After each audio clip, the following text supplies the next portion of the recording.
अला रसूलिल्लाह व अला आलिहि व अस्हाबी अजमाइन अम्मा बाद औज़ु बिल्लाहि मिनश शैतानिर रजीम बिस्मिल्लाहिर रहमानिर रहीम रब्बि इश्रह ली सदरी व यस्सिर ली अमरी वाहलुल उक़दतम मिन लिसानी यफ़क़हू क़ौली सुब्हानक ला इल्म लना इल्ला मा अल्लमतना इन्नका अंतल अलीमुल हकीम रब्बि ज़िदनी इल्मन नाफ़िया रब्बि हब ली हुक्मा। शुरू करती हूँ अल्लाह के नाम से। यहाँ पे स्टेज में जो मौजूद हैं महाराष्ट्र स्टेट इंडियन यूनियन मुस्लिम लीग के रेस्पेक्टेड लीडर्स, मुख्तलिफ स्टेट से जो आए हैं, मुख्तलिफ विंग्स इंडियन यूनियन मुस्लिम लीग के, जो मुस्लिम स्टूडेंट्स फेडरेशन है, प्रवासी लीग हैं, मुस्लिम यूथ लीग हैं, मुस्लिम वुमेंस लीग है, जो भी लीडर्स स्टेज में शामिल हैं उन लोग को, और यहाँ पे हमारे दावत इंडियन यूनियन मुस्लिम लीग के दावत कबूल करते हुए इतने बड़े तादाद में जो आप लोग आए हैं, आप लोग सभी को இங்கே உள்ள பிரியப்பட்ட நேதாக்கள், பிரியப்பட்ட சகோதரர்மார்கள் மற்றும் தாய் தமிழ் நாட்டிலிருந்து இங்கே குழுமி இருக்கக்கூடிய அத்தனை சகோதரர்களுக்கும் என்னுடைய இதய காணிக்கை அஸ்ஸலாமு அலைக்கும் வரஹ்மத்துல்லாஹி வபரகாத்துஹு. எல்லாம் வல்ல இறைவனின் சாந்தியும் சமாதானமும் உங்கள் அனைவர் மீதும் உண்டாவதாக. ரொம்ப ஒரு சந்தோஷமான ஒரு தருணம். தமிழ்நாட்டிலிருந்து வந்து தாராவியில் நின்று இங்கே இருக்கக்கூடிய நம்முடைய மக்களை எல்லாம் சந்திப்பது என்பது ஒரு மனசுக்கு ஒரு சந்தோஷம் கொடுக்கக்கூடிய ஒரு விஷயம்.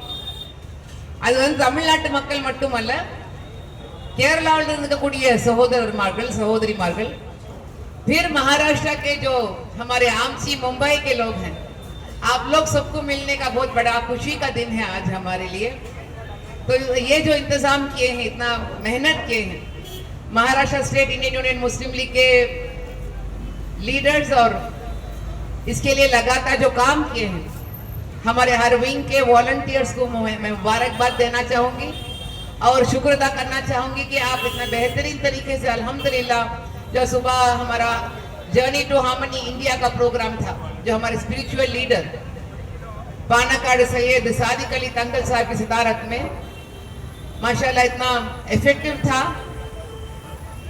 पूरे मजहबों के, पूरे दीनों के जो स्पिरिचुअल लीडर्स थे, वेरियस ऑर्गेनाइजेशंस के लीडर्स थे, सब शामिल थे और आपस में सबका एक ही मैसेज था, एक ही इरादा था. ஒரே ஒரு எண்ணத்தோடு, ஒரே ஒரு முடிவோடு, ஒரே ஒரு தீர்மானத்தோடு அத்தனை பேரும் இன்னைக்கு மும்பையில் இருக்கக்கூடிய கிராஃபோர்ட் மார்க்கெட்ல ஹஜ் ஹவுஸ்ல பல்வேறு மதங்களை சார்ந்த தலைவர்கள் எல்லாம் ஒரே ஒரு முடிவு எடுத்தார்கள். எல்லோரும் ஓர் தாய் பிள்ளைகள், எல்லோரும் இந்த தாய் நாட்டை காப்பாற்றுவதற்காக என்று ஒற்றுமையாக வர வேண்டும் என்று ஒரு உறுதிமொழியோடு சென்றார்கள். सबका यही इरादा था कि हमारे मुल्क को बचाना है और आपस में भाईचारगी को बचाना है, अमन और चैन को फैलाना है. आने वाले नस्ल के लिए ये हमारा मुल्क जो भारत है, जो हिंदुस्तान है, आने वाले नस्ल जो हमारे नौजवान नस्ल हैं, उनके लिए मजबूत करके देना है. क्योंकि आज का हालत में आपको ज्यादा बोलने की जरूरत नहीं है.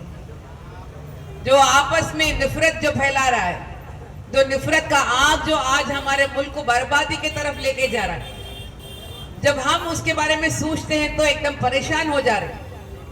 இன்றைய காலகட்டத்தில் இருக்கக்கூடிய ஒரு சோதனையான ஒரு காலகட்டம். The most trying time that India is going through, like how we fought the British in the 1900s and won freedom for India in 1947.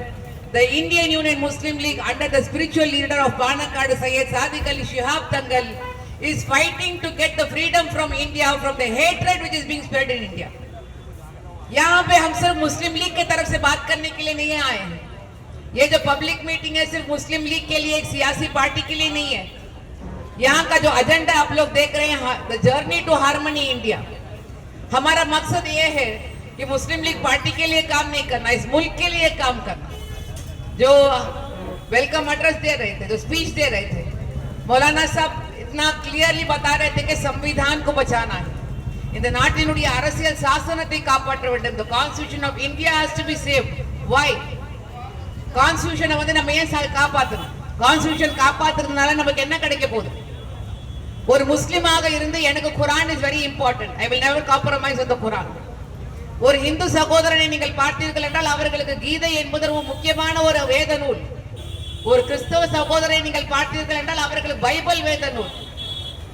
அதே போல கிறிஸ்தவர், அதே போல சீக்கியர்களுக்கு, அதே போல ஜெயினர்களுக்கு, அதே போல புத்த மதத்தை பின்பற்றக்கூடியவர்களுக்கு அவரவர்களுக்கு வேத நூலை உயிரை விட அதிகமாக அதை காப்பாற்ற வேண்டும் என்று தியாகம் செய்ய முன் வருவார்கள். நம்ம எல்லாரும் சேர்ந்து ஒற்றுமையாக இருக்கக்கூடிய இந்தியாவுடைய வேத நூல், the holy book of all Indians. As a Muslim, for me it's Quran. As a Hindu, for you it's the Gita. As a Christian, it is the Bible. The different religious books of various religious people. But as Indians, for all of us, the most important thing that we have to save for India is the Constitution of India. आज हमारे संविधान के लिए बहुत बड़ा खतरा है. कैसे कैसे चेंजेस लेके आ रहे, कैसे कैसे उसमें बदलाव लेके आ रहे. The basic structure, the foundation of India आज जो खतरा में पड़ गया है. அஸ்திவாரமே இன்னைக்கு ஆடிக்கிட்டு இருக்கு. அந்த அஸ்திவாரம் ஆடும் பொழுது ஏதோ ஒரு இடத்துல தானே நடக்குது. நாங்க தாராவியில நல்லபடியா இருக்கோம், எங்க வீட்டுக்கு சம்பாதிச்சு கேரளாவுக்கு தமிழ்நாட்டுக்கு நாங்க அனுப்பிக்கிட்டு இருக்கிறோம், நாங்க இங்க 3 வேளை சாப்பாடு எங்களுக்கு கிடைச்சிக்கிட்டு இருக்குன்னு இருக்க முடியுமா? ஏதோ ஒரு இடத்தில் எரியக்கூடிய நெருப்பு என்பது நாளைக்கு பரவி வந்து நம்முடைய வீட்டையும் சாம்பலாக்கி விடும் என்பதை நீங்கள் மறந்து விடாதீர்கள். இந்த நாட்டினுடைய இந்தியர்களாக இருக்கக்கூடிய நாம், இந்த நாட்டினுடைய பிரஜைகளாக இருக்கக்கூடிய நாம் அஸ்திவாரமாக our basic citizenship is under question. The Citizenship Amendment Act which has been brought in by the central government, it is questioning us whether we are Indian or not. हमारे लिए सवाल खड़े कर दिए हैं कि आप प्रूफ करना है कि आप इंडियन हैं. ये प्रूवमेंट किसके लिए है? 100 साल से बढ़ के जो इस मुल्क के लिए जनरेशन टुगेदर जो यहाँ पे हम लोग जी रहे हैं, भाई बहन जैसे जी रहे हैं, एक फैमिली जैसे जी रहे हैं, जो वासुदेव कुटुंबकम बोल के आज भी एक बात आई थी. एक फैमिली का जो मोहब्बत है, जो भाईचारगी है, जो मिलाप है, आपस में जो एक दूसरों के लिए जब वो दिवाली मनाते हैं तो हम भी उनके साथ दिवाली मनाते हैं. जब हम ईद मनाते हैं तो उनके लिए भी मिला के बिरयानी बनाते हैं. जब क्रिसमस के लिए केक बेक होता तो हमारे लिए भी मिल जाता. तो इसमें हम आज तक भी कोई फर्क नहीं देखे. எங்க மதியில எந்த விதமான வித்தியாசமும் நம்ம பார்க்கல. தீபாவளி வந்தாலும் கொண்டாடணும், ரமதான் வந்தாலும் கொண்டாடணும், ஹஜ் பெருநாள் வந்தாலும் கொண்டாடணும், கிறிஸ்மஸ் வந்தாலும் கொண்டாடணும், எல்லாத்தையும் கொண்டாடணும். ஆனா இன்னைக்கு நம்ம மத்தியில ஒரு பிரிவினை உண்டாக்கி கொண்டிருக்கிறார். நம் மத்தியில நீங்க எல்லாம் இந்துக்களா, நீங்கள் உங்களுடைய எதிரிகள் முஸ்லிம்கள், நீங்க எல்லாம் முஸ்லிம்களா, இந்த நாட்டை விட்டு ஓட்டப்பட வேண்டிய அந்நியர்கள், நீங்க எல்லாம் கிறிஸ்தவர்களா, உங்களுக்கு எந்த விதமான ரைட்டும் இங்க இல்ல. நீங்க எல்லாம் எஸ்சி எஸ்டி கம்யூனிட்டி, தலித் சமுதாயத்தை சார்ந்தவர்களா, நீங்க எல்லாம் கடைசி கீழ்மட்டத்தில் வைக்கக்கூடியவர்கள். ஜாதியின் பெயரால், மதத்தின் பெயரால் நம் மத்தியிலே வேற்றுமையை உண்டாக்கி, நம் மத்தியிலே வெறுப்பை உண்டாக்கி, நம் மத்தியிலே ஒருத்தர் சேர்ந்து இருக்கக்கூடாது என்பதில் கண்ணும் கருத்துமாக சில பேர் இன்னைக்கு வேலை செஞ்சுக்கிட்டு இருக்காங்க. आज मौलाना सज्जाद नौमानी साहब दामद बरकातहुम बहुत बेहतरीन एक बात की है. जो हारमोनी इंडिया का जो प्रोग्राम हुआ हज हाउस में, इतने बेहतरीन एक काम करे, एक काम बोले, एक बात बोले हमको कि वो लोग जो नफरत फैलाने वाले लोग जो हैं कसरत से मेहनत करते हैं, दिन रात उन लोगों का मेहनत रहता है. 100 வருஷமா அவங்க பிளான் போட்டாங்க, 100 வருஷமா அவங்க வேலை செய்யறாங்க, 100 வருஷமா அதுக்காக உழைச்சிக்கிட்டு இருக்காங்க, 100 வருஷமா அவங்களுடைய அஜெண்டா இருக்கு. ஆனா நம்மளுடைய அஜெண்டா என்னது?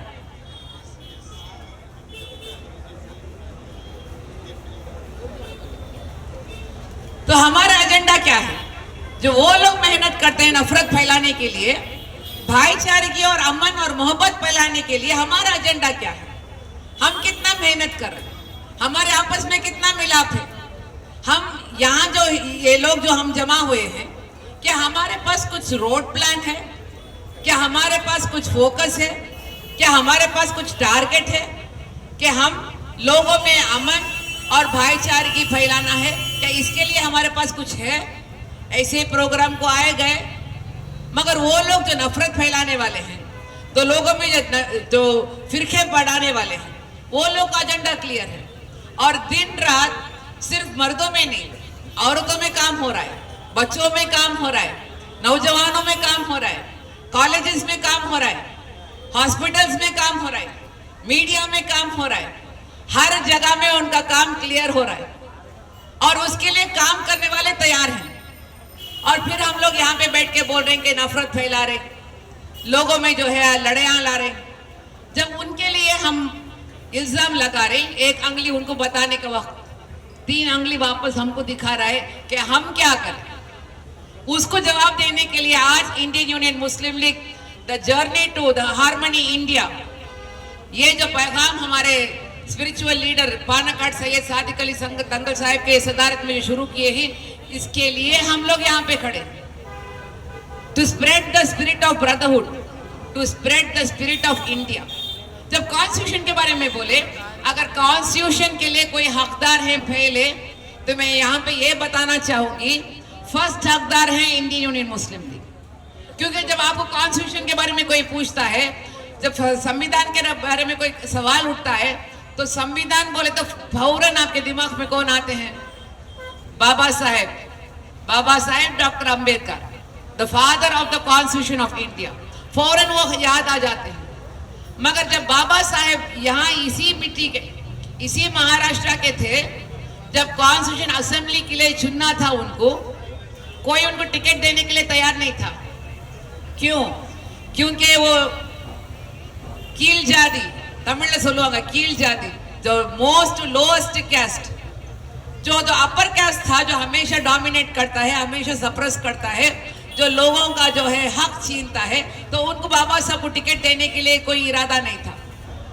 बट सबकी ख्वाहिश थी कि बाबा साहब जाएं कॉन्स्टिट्यूएंट असेंबली को, इतना हाईली क्वालिफाइड पर्सन। तो बाबा साहब डॉक्टर अंबेडकर बनाए गए कॉन्स्टिट्यूएंट असेंबली के member through the Indian union Muslim League of West Bengal, वहां से टिकट दिया गया और वहां से मुस्लिम लीग के कैंडिडेट बनाए गए, और बाबा साहब डॉक्टर अंबेडकर वेस्ट बंगाल से इंडियन यूनियन मुस्लिम लीग के कैंडिडेट बन के जीते और कॉन्स्टिट्यूएंट असेंबली को गए। जब कॉन्स्टिट्यूएंट असेंबली को गए, अल्हम्दुलिल्लाह मुख्तलिफ पूरे इंडिया से 500 से ज्यादा सब्जेक्ट एक्सपर्ट्स चुने गए। उसमें थे हमारे इंडियन यूनियन मुस्लिम लीग के फाउंडिंग फादर कायद मिलत मोहम्मद इस्माइल साहब और उनके brother advocate KTM Ahmed Ibrahim sahab. मुख्तलिफ पूरे स्टेट से जब चुने गए, हमारे जो फाउंडिंग फादर्स, जो पिता मगन इंडियन यूनियन मुस्लिम लीग के, वो भी शामिल थे। तो कॉन्स्टिट्यूशन का बेस क्या था? Equality, liberty and fraternity, the basic article of the constitution of India. इसमें क्या कहता है हमारा संविधान? आपस में सब एक हैं, all Indians are equal to each other, there is no difference between caste, there is no difference of religion, there is no difference of creed, equality. Second, after equality comes fraternity, आपस में हम लोग मिलके रहेंगे, आपस में हम लोग जोड़ेंगे, इस इंडिया को बनाएंगे, एक दूसरों को हम साथ देंगे। फ्रेटर्निटी का जो है, जो ब्रदरहुड एस्टैब्लिश करना। थर्ड जो है लिबर्टी, हम इस मुल्क, जो आजाद मुल्क हमको मिला है, 200 साल से ज्यादा जो अंग्रेज के हम लोग गुलाम थे, तो अब जो आजाद हो गए, तो हम लोग इस मुल्क में जिएंगे लिबर्टी के साथ। हमारे लिए राइट्स है, rights to accept your religion, right to practise your religion, right to profess your religion and right to propagate your religion. ये जो है हमारा पर्सनल राइट हमको दिया गया। जो लिबर्टी दिया गया है, right to expression of thought, right to expression of speech, right to live a life of dignity, ये जो है हमारे संविधान का बेसिक स्ट्रक्चर आपको सुना रही हूँ। मगर आज सोच के देखिए मेरे प्यारे भाइयों और बहनों, क्या ये 3 चीज हमारे लिए महफूज है? क्या हमारे बीच आज, हमारे दरमियान जो इक्वालिटी बोला जाता है, क्या इक्वालिटी है हमारे दरमियान? आज जो टॉप लेवल जो इस मुल्क के एडमिनिस्ट्रेशन में कौन सी जाति ज्यादा वहां पे डोमिनेट कर रहा है, मैं बोलने की जरूरत नहीं। जो जुडिशरी है इस कंट्री का, वहां पे कौन से जाति का डोमिनेशन है, बोलने की जरूरत नहीं। First time in the history of the parliament of India, a ruling country in India does not have the participation from all communities of India.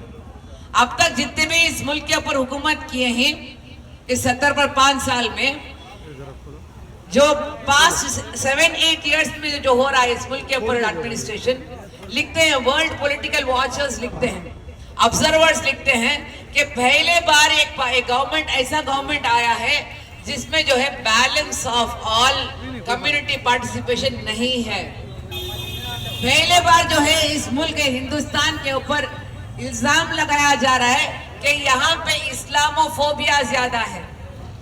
इस मुल्क के ऊपर पहले बार इल्जाम लगाया जा रहा है कि यहाँ पे हेट्रेड ज्यादा है, यहाँ पे जो है caste division, caste crime, communal hatred ज्यादा फैलाया जा रहा है। दुनिया में सबसे ज्यादा क्राइम रेट अगेंस्ट वुमेन, ये तो एकदम शर्मिंदगी के साथ बोल रही हूँ। ये तो इतना एक हमारे मुल्क के लिए अफसोस की बात है, जो मुल्क पूरे दुनिया को भाईचारे के बारे में एक नमूना था, यूनिटी इन डाइवर्सिटी के बारे में एक मिसाल था, आज मुल्क में नंबर 1 रैंक में है। कौन से रैंक बोल के आप नंबर 1 देखेंगे तो the country which is most dangerous for a women to live in, जिस मुल्क में एक खातून जीने के लिए सबसे डेंजरस मुल्क है वो है हिंदुस्तान। कितनी अफसोस की बात है, जरा सोच के देखिए, country which is dangerous for a women to live in, and how sad can that be. और कितना गिरेंगे हम लोग। हमारे कंट्री का जीडीपी जो है, जो आम खास एक इंसान का एक इनकम है, बेसिक इनकम, आपस मुल्क के जो आपस के हमारे पड़ोस मुल्क हैं उनसे भी कम हमारे इंडिया है। अनएम्प्लॉयमेंट हाईएस्ट है। यहाँ पे जो है काम मिलना, बहुत बड़े बड़े ऐलान किया गया, बड़े बड़े वायदा किया गया, मगर अफसोस की बात है 2 करोड़ काम जो हर साल मिलना था, हर साल 2 करोड़ काम कम हो रहा है। बेरोजगारी सबसे बढ़ के है। आज मेरा भी मैसेज था जर्नी टू हार्मनी इंडिया में, जब हम लोग हार्मनी के बारे में बात कर रहे हैं, अगर आप खवातीन में जाके बात करेंगे, उनसे जाके मिलेंगे, तो वो लोग बोलेंगे हार्मनी के पहले हमको रोटी कपड़ा मकान दे दो भाई, खाने के लिए रोटी नहीं है। सबसे ज्यादा गुर्बत हमारे मुल्क में आज आ गया है, पहनने के लिए कपड़ा नहीं है, रहने के लिए घर नहीं है, सर के ऊपर छत नहीं है। बच्चों को रख लेके जब प्लेटफॉर्म में रहते हैं तो उनके पास जाके आप रोटी कपड़ा मकान के बारे में बात करेंगे तो समझेंगे, मगर उनके पास जाके आप हार्मनी के बारे में बात करेंगे तो फौरन समझ में नहीं आता। We are happy to welcome our leaders, Indian union Muslim league के नेशनल ऑर्गेनाइजिंग सेक्रेटरी और parliament member, former education minister of Kerala, जनाब E.T. बशीर साहब has just arrived. We are happy to welcome him. हमारे नेशनल सेक्रेटरी जनाब खुर्रम अनीस साहब भी आ गए हैं, अल्हम्दुलिल्लाह जी। We are happy to welcome you sir. Muslim League, Muslim League, Muslim League जिंदाबाद, जिंदाबाद, जिंदाबाद। We are happy to welcome brother Khurram Anees sahab. We are happy to welcome हमारे तमिलनाडु के इंडियन यूनियन मुस्लिम लीग के जनरल सेक्रेटरी, जो फॉर्मर MLA हैं KM अबूबकर साहब, और तमिलनाडु के additional public prosecutor, senior advocate and लुमिनरी जीवा साहब। तो ये है आज का हालत, जो रोटी के लिए, कपड़ा के लिए, मकान के लिए हम लोग लड़ रहे हैं। बहुत बड़ी आजमाइश का वक्त है। ऐसे वक्त में इसके बारे में बात करने के लिए जो हुकूमत में है उनको कोई परवाह नहीं है। उनका परवाह किसमें है? यूनिफॉर्म सिविल कोड कब लेके आए, मुस्लिम खवातीन क्यों हिजाब पहन रही, मुस्लिम खवातीन को कैसा तलाक दिया जा रहा है। उनका जो हर बात में जो है मुसलमानों का शरीयत और यूनिफॉर्म सिविल कोड, इसके बराबर ही यही बात हो रहा है। अगर किसी का जो है दिमाग हटाना है मेन एजेंडा से, तो फौरन कोई नुपुर शर्मा बात कर देती है हमारे रसूल करीम सल्लल्लाहु अलैहि वसल्लम के बारे में। अगर हमारे पूरा ध्यान हटाना है तो आसिफा का केस इतना बड़ा से चर्चा हो जाता है, बल्कि इस बानो का केस चर्चा हो जाता है। ये जो केसेस जो हमारे पूरा वक्त को, हमारे पूरे जो ध्यान को लेता है, मगर साइड बाय साइड ना कोई रोटी के बारे में बात करता है, ना कपड़ा के बारे में किसी को फिक्र है, या आपका मकान के बारे में कोई फिक्र है, बेरोजगारी के बारे में किसी को फिक्र नहीं है, इस कंपनी का पर कैपिटा इनकम के बारे में किसी को फिक्र नहीं है। इस मुल्क जो है पूरे दुनिया में सबसे आज वर्स्ट कंडीशन में है का जो इमेज क्रिएट कराया गया है इंटरनेशनल मीडिया में, इसके बारे में कोई फिक्र नहीं। अगर कुछ फिक्र करना है मेरे प्यारे भाइयों और बहनों, हम खुद के बारे में सोचना है और हम इस मुल्क को बचाना है। जैसे अंग्रेजों के पास से हम इस मुल्क को बचाए, आज नफरत के आग फैलाने वालों से इस मुल्क को बचाना है। कैसे बचाएंगे? बचाने का जो है, मैं सिर्फ 2 तरीका बोलूंगी और मेरे बात को खत्म करूंगी। हमारा जो कायनात में, जो हम लोग इस दुनिया में जो बनाए गए हैं, जो हमारा रब है, आप मुख्तलिफ जातों के, मुख्तलिफ रिलीजन के हैं, आपका जो है एक बिलीफ है, तो उस बिलीफ के मुताबिक हमारा खुदा तो एक है। जो खुदा हमको बनाया, हमारे बीच में डिफरेंसेस के साथ ही बनाया है। वो मालिक जो हमको बनाया है, उसका जो है डिसीजन था, उसका इरादा था कि हमारे बीच में ये डिफरेंसेस और ये ब्यूटी ऑफ वेरियस क्रिएशन, ये जो है हमारा मुल्क सिर्फ इंसान में नहीं है, जो भी क्रिएशन आप उठा लेंगे, जो भी जो हमारा रब बनाया है, अगर आप जानवरों को उठा लेंगे तो मुख्तलिफ जानवरों को पैदा किया है। अगर आप दरिंदों को उठा लेंगे, चरिंदों को उठा लेंगे, परिंदों को उठा लेंगे, उसमें भी मुख्तलिफ पैदाइश है। सिमिलरली इंसान में भी है, गोरे हैं, काले हैं, ऊंचे हैं, गीढ़े हैं, हमारे बीच में जो है फर्क है। फर्क के साथ ही हमारे रब हमको पैदा किया है। ये फर्क इसलिए पैदा किया है, कुरान की एक बेहतरीन एक आयत है। कुरान में कहता है रब कि आपको मैं जो है मुख्तलिफ तरीके से पैदा किया हूँ ताकि आप एक दूसरों को पहचान सके, एक दूसरों से लड़ने के लिए नहीं। तो जब हमारा मालिक, हमारा रब हमको ऐसा पैदा किया है, तो हमारा हक क्या बनता है कि एक दूसरों को देख के हम लड़े, एक दूसरों को हम आपस में नफरत फैलाए। अगर पूरे दुनिया में सिर्फ एक ही रंग है, क्या इस दुनिया खूबसूरत रहेगा? हमारे मुल्क के जो father of the nation Mahatma Gandhi बोले, मेरा मुल्क हिंदुस्तान जो है एक गुलिस्तान जैसा है। गुलिस्तान क्या रहता है? एक बाग क्या है, गार्डन का ब्यूटी क्या है? मुख्तलिफ रंगों के फूला रहते हैं, उसमें मुख्तलिफ रंगों के जो है झाड़ रहते हैं, चरिंदे रहते हैं, परिंदे रहते हैं। वही उस गुलिस्तान को खूबसूरत बनाता है। अगर वो इतने मुख्तलिफ रंग नहीं रहता तो गार्डन का ब्यूटी क्या रहता? तो उस मिसाल कह के Mahatma Gandhi, the father of the nation, इतना ब्यूटीफुल बोले कि मेरा मुल्क हिंदुस्तान, इसमें पूरे जाति के लोग रहते हैं और सब मिल के रहते हैं, वही मेरा मुल्क का ब्यूटी है। मगर आज चंद लोग निकल गए हैं इस मुल्क का ब्यूटी को बर्बाद करने के लिए, तबाह करने के लिए। इसको एक one nation one law, one nation one government, one nation one party, one nation one rule. तो हमारा तिरंगा क्या होएगा?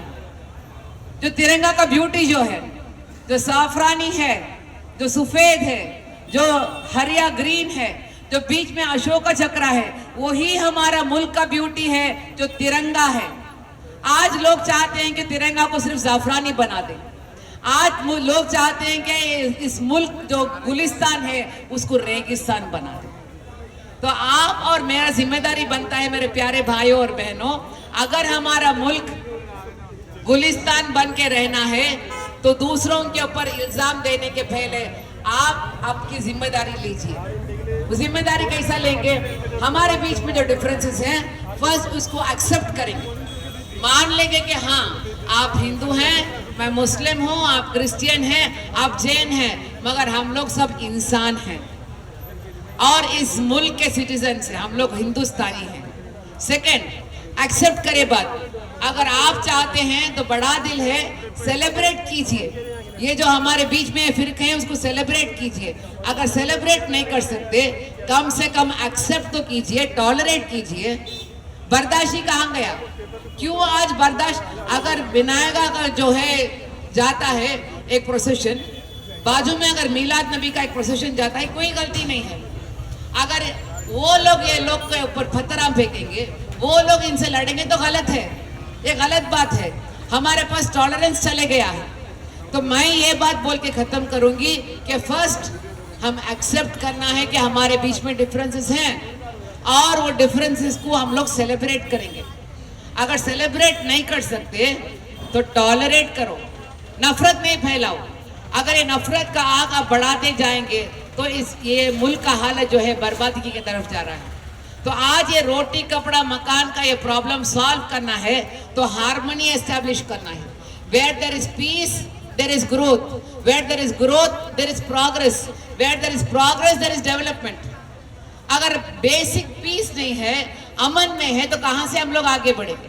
तो उस अमन को, उस भाईचारगी को, हमारे आपस में यूनिटी लाने के लिए आज इंडियन यूनियन मुस्लिम लीग, हमारे स्पिरिचुअल लीडर पानाकाड़ सैयद सादिक अली तंगल साहब की सदारत में हारमनी इंडिया का जो है कारवान शुरू किए। केरला के पूरे मुख्तलिफ स्टेट्स में जो है, डिस्ट्रिक्ट्स में जो है ये कारवान गया। लोगों में बहुत असर पड़ा, बहुत वेलकम हुआ। अल्हम्दुलिल्लाह फिर बेंगलुरु में हुआ, फिर उसके बाद चेन्नई जो शहर से मैं आती हूँ, अल्हम्दुलिल्लाह तमिलनाडु में भी ये प्रोग्राम करें। उसके बाद हमारे लीडर्स का ये हुक्म था कि आप मुंबई में कीजिए, क्योंकि हम लोग जानते हैं कि आमची मुंबई बहुत इम्पोर्टेंट है। क्योंकि आप जो capital, economical capital of India है, अगर आप कुछ चेंज लाएंगे तो सिर्फ महाराष्ट्र में नहीं, सिर्फ बॉम्बे नहीं, पूरे इंडिया में वो रिफ्लेक्ट होता है। तो उसके लिए आज the journey to harmony India, Indian union मुस्लिम लीग की तरफ से मुंबई इस धारावी में पब्लिक मीटिंग में मिलने का एक मौका अल्हम्दुलिल्लाह हमारे लीडर्स क्रिएट करके दिए। तो जो भी अल्हम्दुलिल्लाह यहाँ पे शामिल हैं, आपके पास मैं दरख्वास्त करूँगी कि आप इस पैगाम को आपके घरों को, आपके मोहल्लों को, आपके दोस्तों के पास लेके जाइए। आपस में भाईचारगी एस्टैब्लिश कीजिए और हारमनी एस्टैब्लिश कीजिए। हारमनी रहता तो हमारे मुल्क इंशाल्लाह सुपर पावर कंट्री होने का कोई दूर नहीं, कोई रोक नहीं सकता है। तो इसी के साथ मैं ख़त्म करूंगी। Thanking our leaders for creating this opportunity, thanking our Maharashtra unit of Indian union Muslim League for this wonderful organising of the journey to harmony India in the afternoon and the public meeting in the evening. May Allah accept it and may Allah give us success in the endeavors that we have taken. Jazakallah khair wa akhir dawana alhamdulillah alamin. Assalamu alaikum wa rahmatullahi wa barakatuh. MashaAllah, wonderful speech.